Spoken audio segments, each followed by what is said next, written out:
каких-то проблемных точек. Ладно, Фанир Гильмудинович? Ну, мы о себе только будем...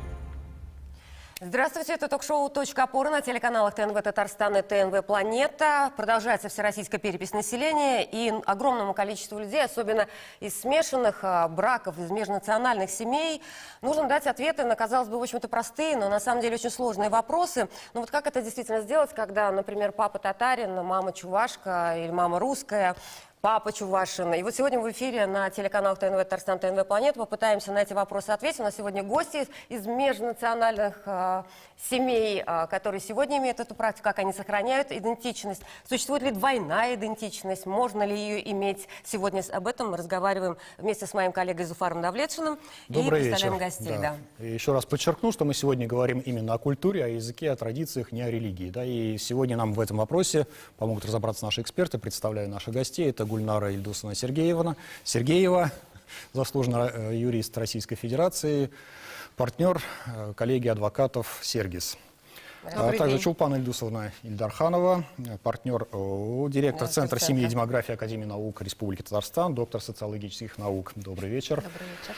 Дина Фасыховна Гатина-Шафикова, научный сотрудник Института истории имени Марджани. Здравствуйте. И Айрат Шамильевич Фазрахманов, заместитель председателя Всемирного форума татарской молодежи. Здравствуйте.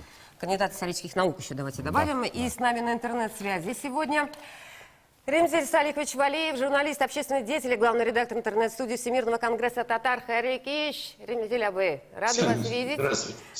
Да, и Фанир Гильмудинович Галимов, председатель Ассоциации татарских сел России при Всемирном конгрессе татар.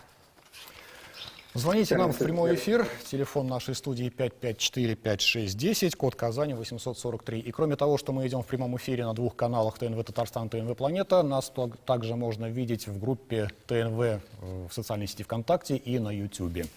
Татарская нация все-таки неразрывно связана действительно с историей России. Много имен тех, многих даже мы не знаем, наверное, в ком течет татарская кровь, которые сегодня составляют гордость нашей страны. Посмотрим ролик, который сегодня пошел у нас на ТНВ в трансляции. Я предлагаю гостям тоже его посмотреть. Внимание на экран.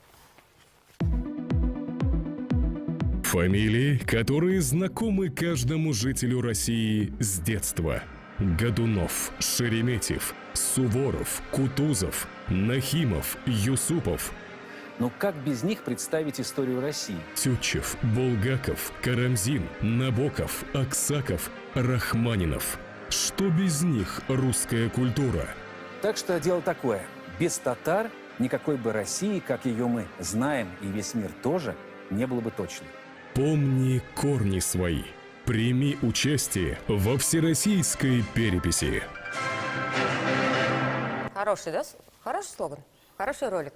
Очень патриотичный. И «Помни корни свои», мне кажется, тоже это очень символично и важно в дни всероссийской переписи населения в том числе, и, наверное, особенно актуально. Но все-таки давайте о том, что любовь, наверное, не имеет отношения к национальности. Но вот как определить свою принадлежность в семье, где смешиваются как минимум две культуры и два языка? Это как минимум. У некоторых можно спросить, и тот начинает перечислять вообще 5 национальностей, которые он считает непосредственными участниками создания самого себя, бабушек и прадедушек, вспоминает человек. Вот как сохраняются в таких семьях культура, традиции, обычаи, родные языки? Как они передаются от папы, от мамы, как ребенку самоидентифицироваться и нужно ли ему это делать? Вот для начала немного статистики о ситуации в Татарстане по межнациональным бракам. Да, в 2020 году в республике было зарегистрировано около 19 тысяч браков, и из них каждый шестой межнациональный. В 2019 году, по сведениям органов ЗАГС, где-то каждый шестой брак был смешанным. И такая тенденция, вот где-то 20-22% смешанных браков, она продолжается с 90-х годов. И вот как вот в этих условиях можно сохранить вот национальную идентичность? Вот ваше мнение. Зуфар, давайте, я все-таки предлагаю статистику вспомнить. Сейчас просто до программы у нас Чулпан Ильдусовна сказала, процент межнациональных браков в начале 20-х, да? Да, поскольку Какой был? контекст нашей дискуссии выстраивается вокруг текущей переписи, то хотелось бы в ретроспективе обратиться к переписи 1926 года, которая наиболее полную информацию вообще за столетие собрала о населении. И вот тогда количество мужчин-татар, состоящих в браке с женщиной другой национальности, был всего 1%. И получается, за 100 лет эта доля возросла на 20%. С чем это можно связать? Дин? Люди стали переезжать активно из сел в города, соответственно, там уже не так играла роль община, в которой они жили до этого, и появляются браки смешанные, и все более и более этот процесс усиливается. Да, действительно, татары, живя в большей степени в сельской местности, да, 20-е годы, и даже в городе проживали в татарских слободах, это более этнически гомогенные территории.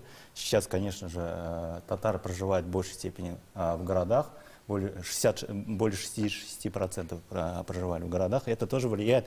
Чем более урбанизированный народ, тем больше доля межнациональных браков. Но еще влияет, конечно же, и конфессиональный фактор, и иногда еще и антропологический. Там, если мы посмотрим бурят, других национальностей, которые антропологически отличаются, это тоже момент может влиять. И если мы посмотрим динамику с 2010 года, есть, по-моему, некоторое снижение по количеству межнациональных браков именно среди татар. Какая-то вот такая динамика, она существует. Но опять же, если смотрим, чем более урбанизированный народ в России, да, тем более высокая степень межнациональных браков. Самая низкая степень у тувинцев, там, у чеченцев, у которых достаточно высокая доля сельского населения. Вот этот процесс урбанизации, он, соответственно, приводит к ассимиляции. Этот процесс, наверное, уже не остановить, да.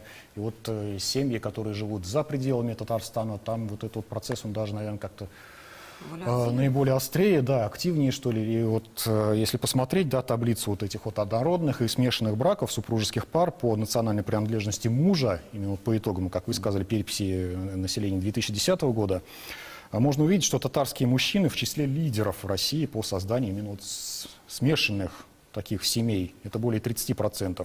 И в таких семьях, вдали от исторической родины, вот оно труднее или проще все-таки сохранить вот эту самую вот национальность, я не знаю, вот, идентичность. Да, свою. Давайте вообще, да, придем к тому, как сохранять. Вот у нас тут двое представителей точно межнациональных браков, да? Во всех смыслах. Да, у вас родители, у вас, Гульнара Ильдусовна? Муж русский. Муж русский. Так, вот как у вас в семье выстроен, вообще идут ли разговоры о национальной идентичности, как они ставятся, как вот сейчас во время переписи вы будете делить? Ну, безусловно. Будете ли делить? Будете ли делить? И по какому принципу? Кто на кого похож? А в каком плане кто на кого похож? Что, скорее всего, больше самого восприятия себя. У нас в семье всегда было уважение, причем уважение к религии в целом, как православной, так и мусульманской. У меня никогда не было какого-то настаивания со стороны мамы или со стороны отца. Но при этом так получилось, что изначально у меня сестра крещенная, вот у нее дети крещенные, а я не была крещенная, и папа, может быть, потому что я была ближе с папой, всегда вел со мной разговор, что он хотел бы видеть в будущем моего супруга именно татарином. И в связи с тем, что я очень любила своего отца и всегда уважала, и для меня это было решающим фактором. Но при этом я никогда не чувствовала давления с его стороны или со стороны мамы. Она и сейчас, и тогда относилась с уважением к выбору и сестры моей старшей, и моему. То есть и сейчас, когда я являюсь сама мамой двоих девочек замечательных, я не могу сказать, что я настаиваю, но при этом я знакомлюсь с культурой, с татарской культурой, так как себя уже считаю татаркой. И когда они приходят домой, мы с ними смотрим передачи, мы изучаем традиционную и материальную культуру. И, безусловно, я понимаю, что дети уже будут с какой-то начинкой внутренней, когда они выйдут уже во взрослый мир. Примерно в каком возрасте, на ваш взгляд, ребенок может определиться со своей национальной идентичностью? Как это произошло у вас? И вот в каком возрасте ваши дети определились, что все-таки татарская культура им ближе? Я могу сказать, что на примере моей старшей дочери уже где-то к 3-4 годам она приходила из садика и говорила: знаешь, Аня, я татарка, мин татарка. И она делила в группе. То есть она конкретно знала, но при этом мы с ней разговаривали и о ближайших наших соседях. Там были и чуваши, и марийцы, и она говорила и рассказывала.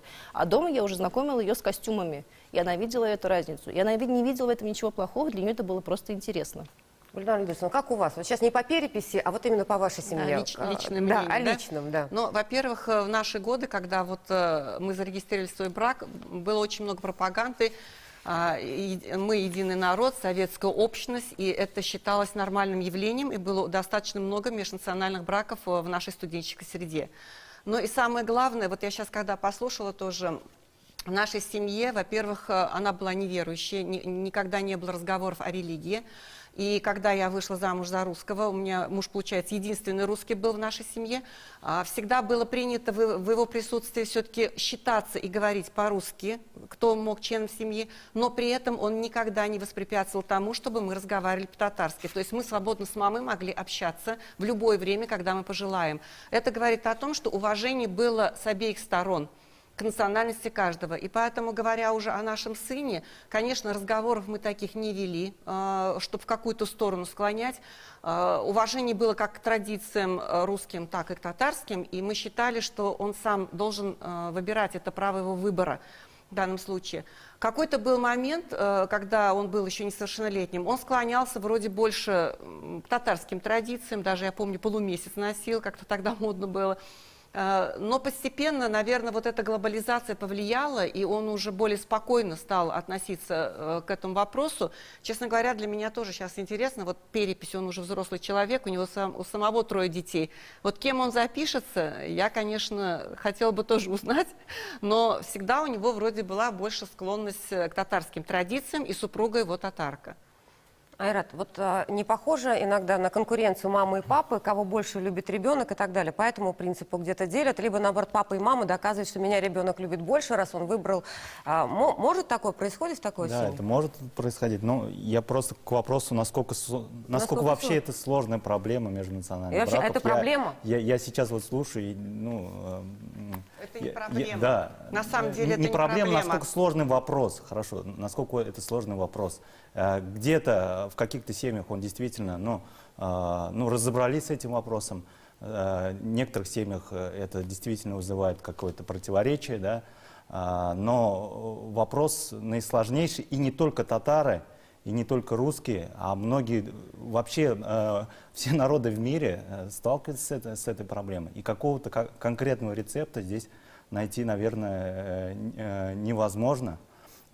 И народы и дальше будут сталкиваться с этим вопросом. Наверное, здесь единственный момент, что ребенок должен получить знания и по культуре, о всех культурах, да, о всех культурах, языках в представителей тех народов, которые в его семье есть. Если это 3 народа, это и по 3 народам должен получить, и по 4 может, да, получить. Ну, примерно в возрасте 3-5 лет, по идее, ребенок уже может самоопределиться. И имел возможность выбрать. Но при этом действительно влияет среда в Татарстане, среда более татароязычная, и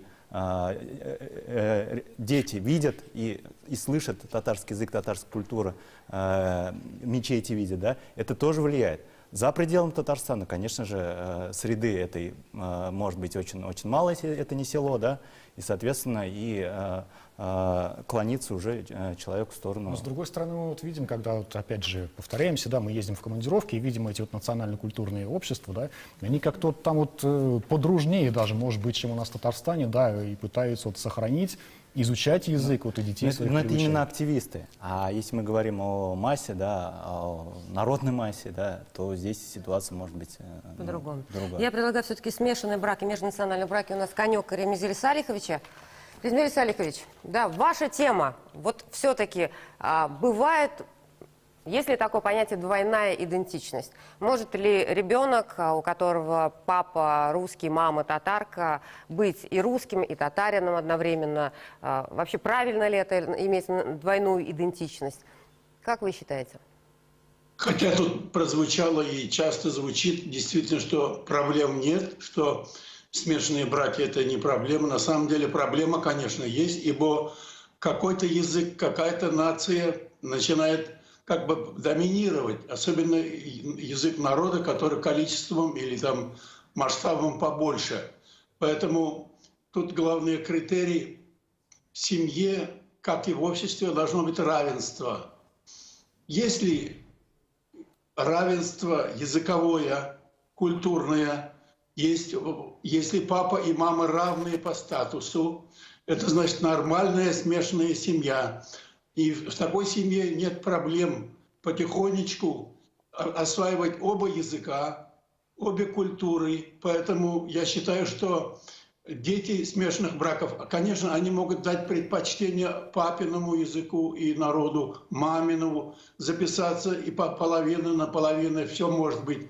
Но у них две национальности, две культуры. Если какая-то культура снижает свой рейтинг, это означает, что какая-то половина считает высокомерно, а какая-то другая половина стыдится. А это нездоровое явление. Все равно это проявление ассимиляции, все равно это в смешанных браках глобализации. Поэтому преодолеть можно, если с малых лет мы друг друга воспитываем, в обществе воспитываем хорошему, толерантному, доброжелательному отношению ко всем народам, особенно к народу, где ты живешь, где большинство, где ежедневно ты общаешься с соседями. К тому же, когда говорят, зачем мне изучать буду этот язык, а вот твой супруг будет представителем этой национальности. Они сядут на свадьбе, день рождения, общаются. И одни говорят, радуются, веселятся, другие молчат, оглядываются. Поэтому эту проблему надо преодолевать. Языком понимания, да, Ремзиль Салихович? Отношения именно изучать, знать и понимать. И главное хотеть. Вот у меня старший брат женат на русской и прожил всю жизнь в Новосибирске. Сейчас уже он покойный, но у меня прекрасные отношения у нас с его детьми, с его супругой. Ибо они сразу, даже если они были далеки, хорошие были отношения, они интересовались. Поэтому если в доме при желании есть телепередача, радио звучит на равных, язык используется. И главное, если вот дети смешанных браков, участники этого брака, изучают или постигают историю обоих народов, культуру, культурное наследие, тогда очень интересно. Я считаю, что у татар такое даже есть преимущество, потому что секрет татарской истории, татарская культура, культурное наследие становится открытым для любознательных детей. Поэтому очень много... Действительно, вот сейчас Россия, раньше называлась Золотая Орда. Столица поменялась, понимаете. Такая интересная, яркая история. Хорошо, Почему спасибо, Ремзиль Салихович. Да, нам прерваться надо будет на рекламу, и мы еще включимся, не переживайте. Пока на рекламу, потом продолжим. Согынып кетті Ремзиль Салихович.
Мы продолжаем ток-шоу «Точка опоры» на телеканалах ТНВ Татарстан, ТНВ Планета. Сегодня говорим о смешанных браках, как определить идентичность, бывает ли двойная идентичность. Вот мы сейчас говорим о том, что все-таки двойная идентичность как таковая может быть, когда в семье действительно прекрасные отношения, уважительные отношения к обеим культурам. В этой ситуации как правильно, не то что как правильно, можно ли указать двойную идентичность в переписном листе при общении с переписчиком? Вот, то есть можно записаться татарка, запятая русская, или татарка, дефис русская. Вообще для меня, конечно, пока сложно это все звучит, но вот как это сделать? Записаться можно. Переписной лист разрешает записывать две национальности, как два языка, но при этом мы должны помнить о том, что буквально недавно в интервью сказал замруководителя Росстата Павел Смелов, я буквально везде цитирую это, когда у меня уже спрашивают юридическую часть, там сказано так, что органы статистики учитывать будут все результаты, но что касается национальности русского языка, считаться будет по первой национальности и по первому языку, который указан в графе. То есть каждый человек должен все-таки понимать о том, роднее, да? Да, что роднее и что он первым запишет, где-то в голове, наверное, у себя вот это держать. Определяться, видимо, все равно придется при переписи. Хорошо, сейчас вот мы говорили уже о том, да, как Татарстан может помочь вот людям с двойной идентичностью, наверное, особенно за пределами Татарстана. Там очень среды практически нет, да, языковой среды тоже. А татарский сегмент интернета, наверное, не везде тоже развит. С татарскими школами понятно, что тоже не везде благополучно. Вот как сейчас, я предлагаю, Фанир Гельмудинович, вот как у вас дела обстоят? Насколько сложно сегодня сохранять идентичность все-таки в смешанных семьях, на ваш взгляд, особенно находясь вне среды? Ну, у нас Башкирия, других регионов тоже ездил, но в Башкирии вот сейчас частично своей родной деревни, наверное, скажем, потому что время такое малое, поэтому вот в нашей деревне идентичность вот это двойные, женатые, по разной национальности есть. Было, я беру 1926 год, в нашей деревне 1551 человек был. И там были другие национальности, жены башкиры, значит, чуваши были, мари, там 3% всего было. А вот 1976 год уже у нас в деревне получается 1300 человек, и, значит, получается 93% татары, а остальные другие вот национальности у нас получился. Вот мы вот это перед переписью, значит, начали тоже интересовались своими деревнями, своими проводили детьми. И вот начали мы переписать, на каждый двор вошли мы и переписали 450 двор. И вот результат такой, вот у нас мы такой, вот такую книжку сделали. И там мы написали с каждой двора вот такие, откроешь, и они свои пишут вот своими руками, пишут вот такие, кто они такие, и что там все, каждый написал. Свою перепись в селе. Да, мы с 18 года начали, и вот недавно, только за 3 года прошли вот это 450 двор, и вот на сегодняшний день у нас вот эти смешанные браки, 87% у нас татары, вот они сами написали своими руками. Каждый, вот любой открываем, и там все они вот своими руками написали, что они вот такие. Поэтому перепись у нас уже есть, вот уже написано. Интересный заход, написали, что вот такие и 87% все татары. Остальные, а вот у нас деления такого вообще нету, чтобы ты чувашин, ты мариец, ты русский, такого вот, ты башкирин, у нас тоже башкирские сдаха есть много, женились, поэтому проблема вообще вот такой деревни не стоит, да? Не делится. Хорошо, спасибо большое. Спасибо большое. Звонок из Петербурга. Добрый вечер. Представьтесь, пожалуйста, слушаем вас. Меня зовут Хаджи Шамиль Абдулла Улы. Хайрликич. Хайрликич. Задавайте, да. Ну, нәрсе митриметерге. Татарларга, Торорга, зур шәһәрләрдә бик абырлык, бик безне ашап бетерә окружение. Без находимся в меньшинстве здесь, и безнеке, меденият безнеке, бета бара. Могу говорить на русском, да? Можно говорить на русском, да, программа Да, мы примерно поняли о том, что вы сейчас живете в Петербурге, вам сложно сохранить в мегаполисе, да, вам сложно сохранить, у вас нет той среды языковой, наверное, проблема. Да. И как сейчас детей, Но да, мы, обучить?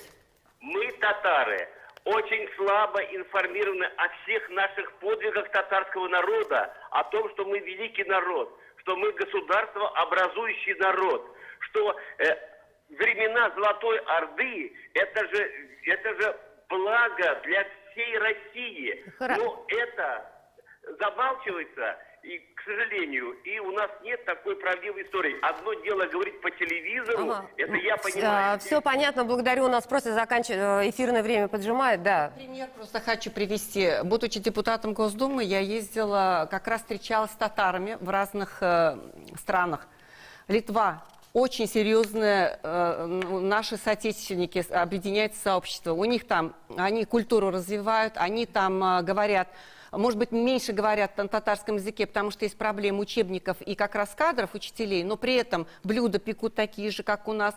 Румынии говорят на татарском языке, я с удовольствием с ними общалась. То есть все зависит, наверное, вот от этих активистов, которые есть. Да, понятно, что их не так много, но сохранение культуры, языка зависит от них тоже во многом, насколько костяк наших соотечественников силен в других странах. Ну, конечно, на активистах и на родителях уже за пределами Татарстана. По поводу родителей. Мы забываем, что в 21 веке живем и онлайн-образование. Сейчас есть онлайн-школы, замечательные онлайн-школы, где собираются дети из разных стран мира. Если есть желание, то, конечно, можно всего достичь. Я бы хотела сказать о роли государственной программы Республики Татарстан, сохранения национальной идентичности татарского народа, в рамках которой огромное количество мероприятий направлено на то, чтобы и у русских, и у татар было очень благоприятное отношение к идентичности, является ли она единой или смешанной.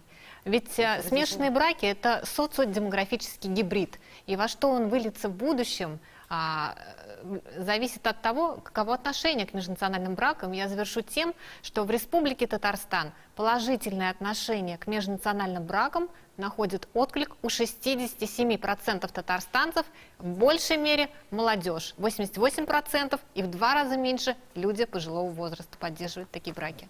А можно еще один пример привести? Вот буквально 1 минута у нас осталась, да, коротко. Да, есть такой проект «Умная перепись», это у других народов, у марийцев, у коми, они там показывают свою национальность. Если ты на 4 там всего лишь, да, доли, да, коми или мариец, да, покажи, пожалуйста, вот марийскую идентичность, ты поможешь малому народу сохранить себя. И вот такая кампания пошла, но это вот просто, к примеру, о татарах, живущих за пределами Татарстана.